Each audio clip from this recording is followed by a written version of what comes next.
Investigating Science and Technology. Good day everyone, I am Teacher Rhea and I will be your science teacher for the whole school year. Welcome to the first quarter of our Science 8 class. Our first lesson is all about motion. At the end of the lesson, you are expected to know how balanced and unbalanced forces are related to motion, state Newton's laws of motion, relate the laws of motion to uniform circular motion, draw and label correctly a free body diagram representing situations where forces are being applied to an object, and lastly, be able to solve problems involving Newton's laws of motion. Summary of topics. Lesson 1. Motion. 1.0. In physics, motion is the phenomenon in which an object changes its position over time. 1.1 The nature of force. 1.2 Newton's first law of motion. 1.3 Newton's second law of motion. 1.4 Newton's third law of motion. 1.5 Applications of Newton's laws of motion. 1.6 Circular motion. The key terms you need to remember are motion, force, friction, tension, gravity, Newton, inertia, centripetal force, tangential speed, rotational speed, equilibrium. General objectives. What you will learn. In this chapter you will know how balanced and unbalanced forces are related to motion. State Newton's laws of motion. Relate the laws of motion to bodies in uniform circular motion. Skills you will use. In this chapter you will draw and label correctly a free body diagram representing situations where forces are being applied to an object. Solve problems involving Newton's laws of motion. What is force? Basically, it is a push or pull acting upon an object as a result of its interaction with another object. But in physics, it is a quantity that may change the state of motion of an object. SI unit is Newton or capital N. 1 Newton is equal to 1 kilogram meter per second squared. These are examples of situations where force is present. Force and motion.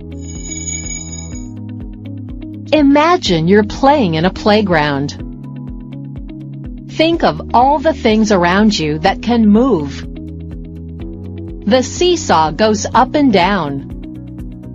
The swings go back and forth. The merry-go-round goes around in a circle. There are so many ways in which things move. Everything we just described is a type of motion. Motion is movement from one place to another. When the seesaw is still, and you and a friend sit on it, it begins to have motion. One seat goes up while the other goes down. They change their positions. Position is the place where you are. If you change your position, you are moving. There are different types of motion.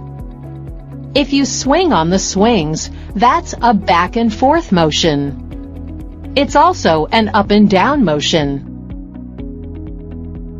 If you ride on a merry-go-round, you'll be going round and round in a circle.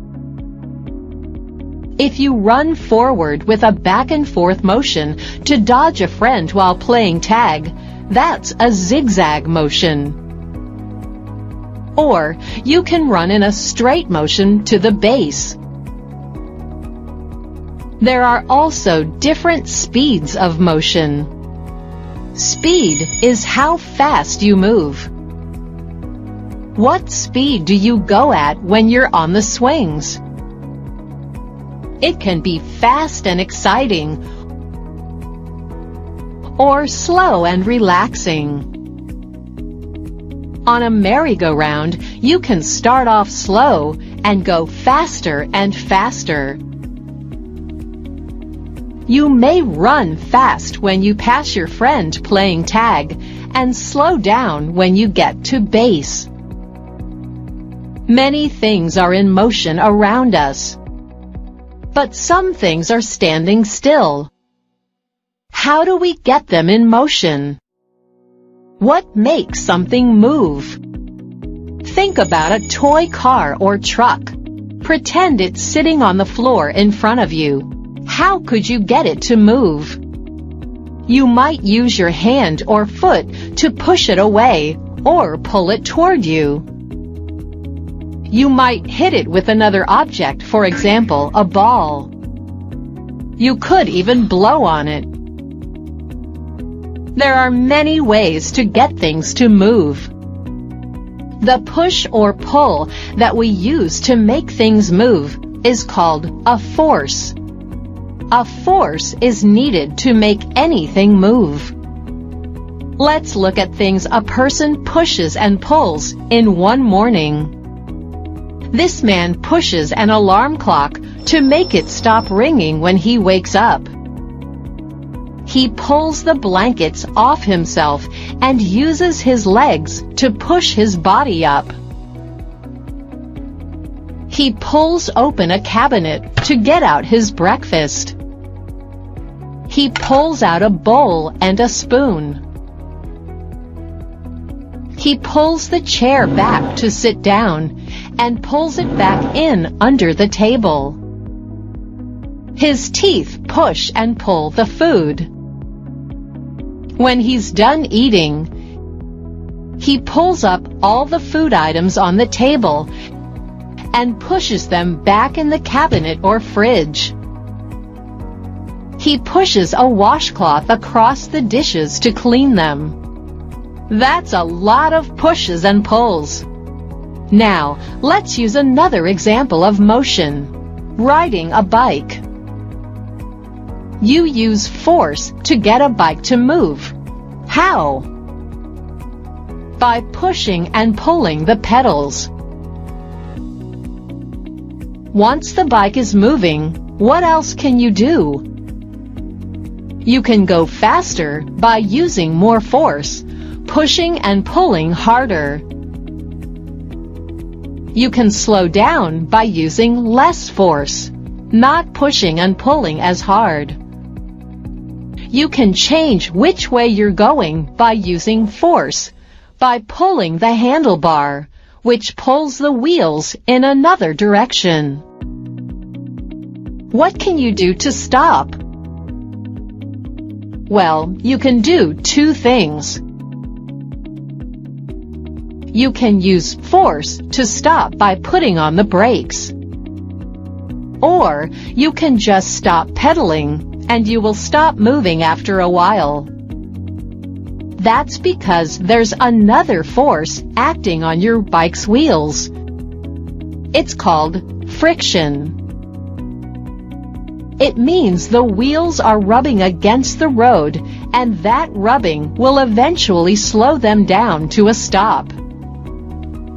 But if there were no friction and no other force stopping it, your bike would just keep rolling on forever. Now let's summarize what we have learned.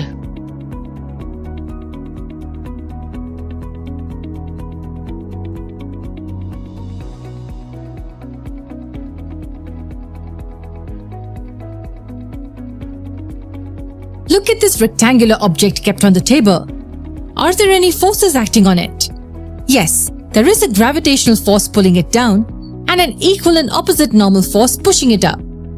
As the forces are balanced, the net force is zero. And hence the object will continue to be at rest unless another external force acts on it. Now if we push the object towards the right, what happens? The object moves towards the right, correct? Yes, that's because we applied a force towards the right and the forces were unbalanced. Did you notice how we draw the action of forces? Yes, we use arrows. And that should tell us an important thing about force. It is a vector quantity. It has magnitude and direction. We can say that we applied a force of 5 newtons towards the right. Don't worry about the units of force. We will understand it later. But for now, just understand that force is a vector quantity.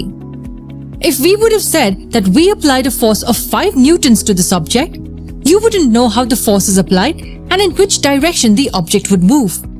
It could have been in any direction, but the fact that we said right means that it will be in this direction.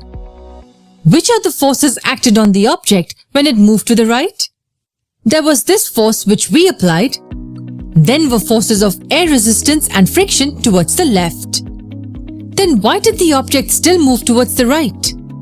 The upward and downward forces cancel each other, so the question of the object moving upwards or downwards will not arise.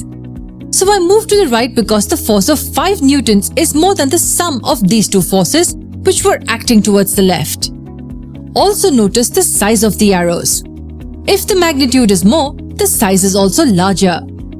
This diagram you see here is called a free body diagram.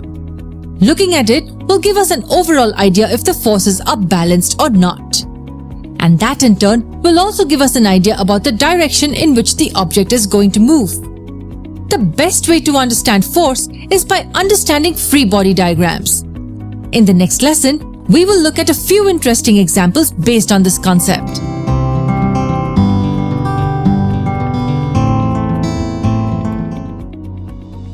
At the end of the last video, I talked about interaction between any two bodies. Whenever two bodies interact, each one of them applies force onto the other. But how do the bodies interact? Interaction between the bodies can be basically of two types. One in which the bodies are in contact with each other, and the other in which they are not in contact with each other. The forces that result when the bodies are in contact with each other are called contact forces, and the forces that result between the bodies when the bodies are not in contact are called as non-contact forces. It's easy to think of contact forces, but it's a little difficult to think of non-contact forces, right? Yes, there are some forces which operate between objects even though the objects are not in contact. We will study more about non-contact forces in the future videos. First, we will discuss contact forces. Suppose that you're thirsty and there is a glass full of water lying on the table. In order to drink some water from this glass, you have to lift the glass towards your mouth. That is, you have to apply force on the glass. How are you applying this force? You are touching the glass with your hand and lifting it. Here, your hand is in contact with the glass. So the force you're applying on the glass is a contact force. Here is an example from the previous video. This player wants to pass this football towards his teammate, who is standing on the other side of the pitch. The player will apply the force on the ball by kicking it. When the player applies force, his foot is in contact with the football. So this force is a contact force. Other examples of contact forces can be pushing or pulling the desk from one point to another point. Here our hands are in contact with the desk. Similarly, pressing the keys on the keyboard, moving a piece on chessboard are some of the other examples in which parts of a body are in contact with the objects and apply force on them. In all the examples that we've seen till now, it is the parts of the human body that are in contact with the objects. The forces generated due to our body being in contact with the object are called muscular forces. The muscles in our body expand and contract when we apply force on objects. Animals also use muscular force to carry out their physical activities. A bullock cart is used to carry load from one point to another. Bullocks are tied with a cart and the load is then added onto the cart. The bullock then applies muscular force on the cart and moves it forward. So a muscular force is a contact force. Are there any other contact forces other than muscular force? Yes, there are. We will see them in the next video.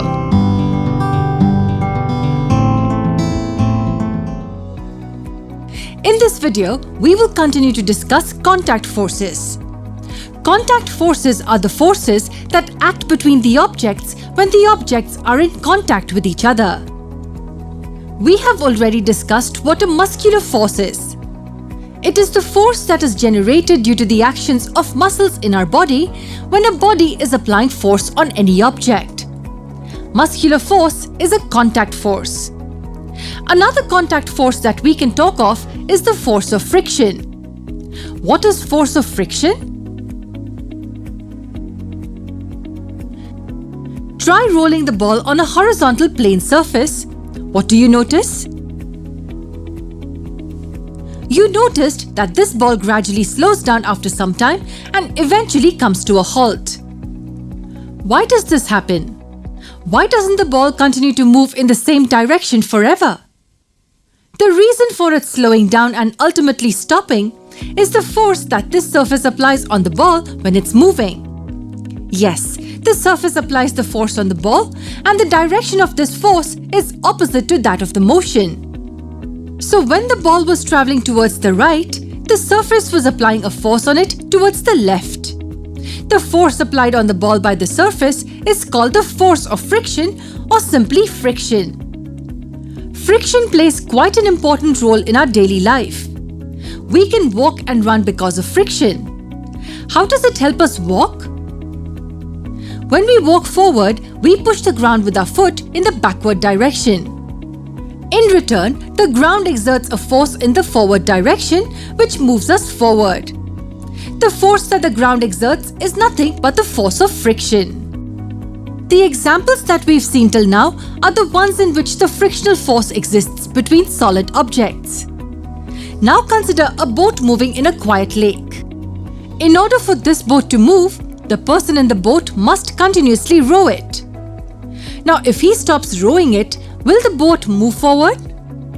No. Just like the rolling ball stopped at the solid surface, the boat will also stop eventually in water. It stops because of the force of friction between the water and the surface of the boat, which is in contact with the water. So from all the examples that we've seen in this video, what can you conclude about the force of friction? Is it a contact force?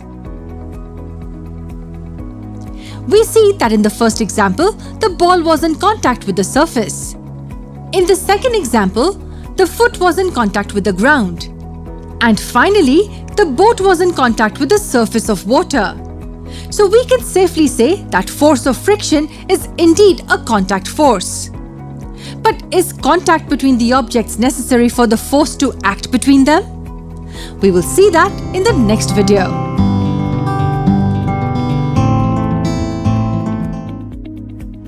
Till now, we have been studying contact forces. These are the forces in which contact between the objects is necessary for the force to operate between them. Muscular force and force of friction are the examples of contact forces that we have discussed previously. But is contact between the objects always a necessity for the forces to come into play? Let us find that out. Take a bar magnet and place it on the table. What is a bar magnet? Well, we all know what magnets are. Bar magnet is an artificial magnet which has this shape. Place an iron nail on the same table at some distance away from the bar magnet. Now move this bar magnet towards the nail like this. Keep moving the magnet slowly, closer and closer to the nail, but make sure not to touch the nail. What did you notice? When the bar magnet was sufficiently close to the nail takes a leap towards the magnet and sticks to it. What does this tell us? This shows that the magnet attracts the nail and the contact is not necessary for this attraction. The magnet pulled the nail towards it even though it was not in contact with the nail. The force that this magnet exerts on the nail is called magnetic force.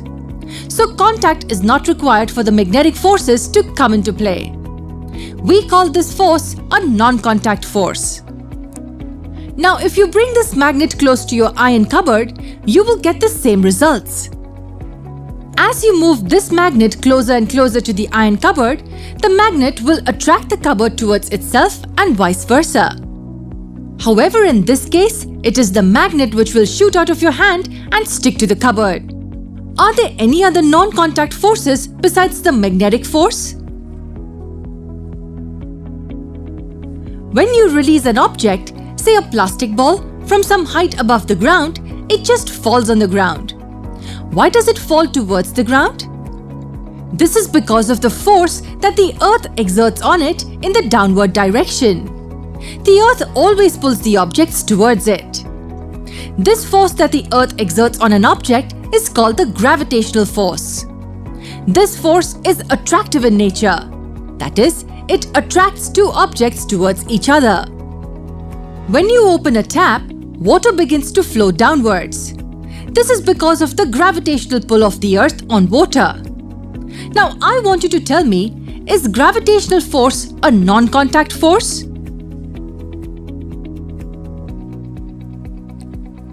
Yes, it is. We can clearly see from our examples, the contact is not required between the earth and the other object to attract each other. We say that the gravitational force is a non-contact force. In the next video, we will see one last example of a non-contact force. See you there.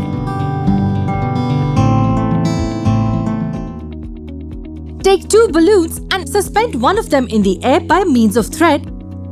Hold the other balloon by a thread tied to its end and bring it near the other balloon which is suspended. What do you notice? Do you see any force between them? Nothing in particular. Now rub the free balloon which is in your hand with a woolen cloth for some time. After that, bring it again near the suspended balloon. Do you see anything strange now? Yes, both the balloons seem to be coming towards each other.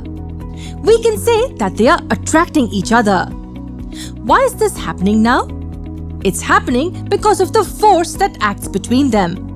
The force is attractive in nature. But this attractive force was not present initially before rubbing. Something must have happened to this balloon after we rubbed it with the woolen cloth. We can say that this balloon acquired something from the cloth after rubbing. And that something is what we call electrostatic charge. Let me repeat. When we rubbed the balloon with the woolen cloth, it acquired some charge. So this balloon is charged now, and this charge is responsible for the force of attraction between the two balloons.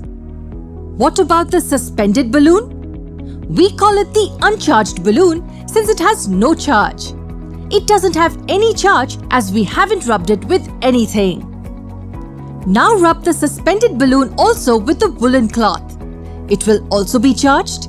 So we have two charged balloons now. Bring them together. What did you see now? Both the balloons are moving away from each other now. That is, they are repelling each other. Again, they are repelling each other because of the force that is acting between them. But here, the force is repulsive in nature. What can we conclude from these two experiments? In the first case, there was a force of attraction between the charged and the uncharged body. And the second case, there was a force of repulsion between both the charged bodies.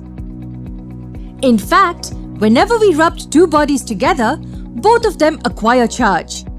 Then this charge attracts or repels other charged or uncharged bodies when brought near them. The force exerted by a charged body on another charged or uncharged body is known as electrostatic force. The electrostatic force can be either attractive or repulsive in nature. We will study more about electrostatic charges in our other videos. Now I want you to answer a question for me. Is electrostatic force a non-contact force or not?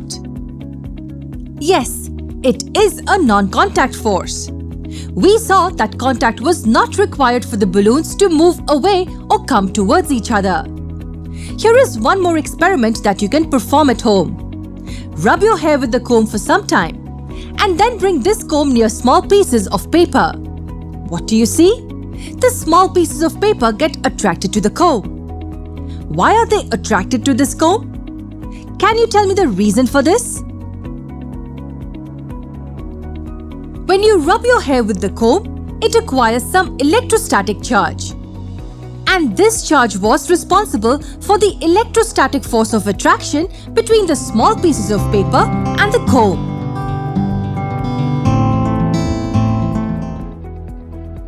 What can force do to motion? 1. Force can make an object move starting from a rest position. 2. Force can make an object stop. 3. Force can change the direction of a moving object. Net force, also known as resultant force.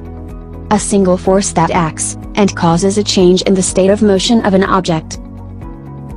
Forces occur in pairs and they can be either balanced or unbalanced. Balanced forces do not cause change in motion. They are equal in size and opposite in direction. Unbalanced forces. When the net force of an object is not zero, the forces on the object are unbalanced. An unbalanced force always causes a change in motion.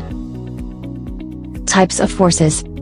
Forces can be classified into two basic types based on how they are applied or how they act on the other objects. These are contact and non-contact forces. Contact forces exist when two objects are in contact with each other. Types of contact forces includes applied force, normal force, frictional force, air resistance force, tensional force, and spring force. Types of contact forces. Applied force or F subscript AP. An applied force is a force applied to an object or a person. The direction of the applied force depends on how the force is applied. B. Normal force or N. The normal force is the support force exerted upon an object that is in contact with another stable object. Normal force is sometimes referred to as the pressing force, since its action presses the surfaces together. Normal force is always directed toward the pressing object and acts perpendicularly to the surface of the object. See frictional force or F. The friction force is the force exerted by the surfaces in contact with each other, and move relatively being pressed with each other. The friction force opposes motion of the object. Friction results when two surfaces are pressed together closely, causing attractive intermolecular forces between the molecules of the two different surfaces. As such, friction depends on the nature of the two surfaces, and on the degree to which they are pressed together. Friction always acts parallel to the surface in contact, and opposite the direction of motion. D. Air resistance force. Air resistance is a special type of frictional force that acts on objects as they travel through the air. Like all frictional forces, the force of air resistance always opposes the motion of the moving object. This force will frequently be ignored due to its negligible magnitude. It is most noticeable in objects that travel at high speed, example, a skydiver or a downhill skier, or in objects with large surface areas. E. Tensional force or T. Tension is the force which is transmitted through a string, rope, or wire when it is pulled tight by forces acting at each end. The tensional force is directed along the wire, and pulls equally on the objects on either end of the wire. The direction is always away from the object being pulled. F. Spring force. The spring force is the force exerted by a compressed or stretched spring on any object that is attached to the spring. This force acts to restore the object, which compresses or stretches a spring to its rest or equilibrium position. For most springs, specifically, for these said to obey Hooke's law, the magnitude of the force is directly proportional to the amount of stretch or compression. Non-contact forces. Also called as action at a distance force or field force. It does not require physical contact to have any effect on the other object. Types of non-contact forces. A. Force of gravity, also known as weight, or capital W. The force of gravity is the force with which the Earth, Moon, or other massive body attracts an object toward itself. All objects on Earth experience a force of gravity which is directed downward or toward the center of the Earth. By definition, it is the weight of the object. This force of the object is always equal to the weight of the object as given by the equation, W equals m times g, where g is the acceleration due to gravity which has a value of 9.8 meter per second squared, on Earth, and m is the object's mass, in kilogram. The electrical force. This is the force that exists between charges. It can either be attractive or a repulsive force. See magnetic force. This is the force that exists in magnets. It is the force that makes magnets attract or repel objects or other magnets. Activities. Activity 1. A. Directions. Circle the best answer to complete the following statements. A. The forces shown above are pushing or pulling forces. B. The forces shown above are working together or opposite forces. C. The forces are equal or not equal. D. The force, do or do not, balance each other. E. The resultant force is 1000 Newton to the right, or 1000 Newton to the left, or 0. F. There is or is no motion. B. Directions. Circle the best answer to complete the following statements. A. The forces shown above are pushing or pulling forces. B. The forces shown above are working together, or opposite forces. C. The forces are equal, or not equal. D. The force, do, or do not, balance each other. E. The stronger force is pulling to the right or left. F. The weaker force is pulling to the right or left. G. Motion is to the right or left.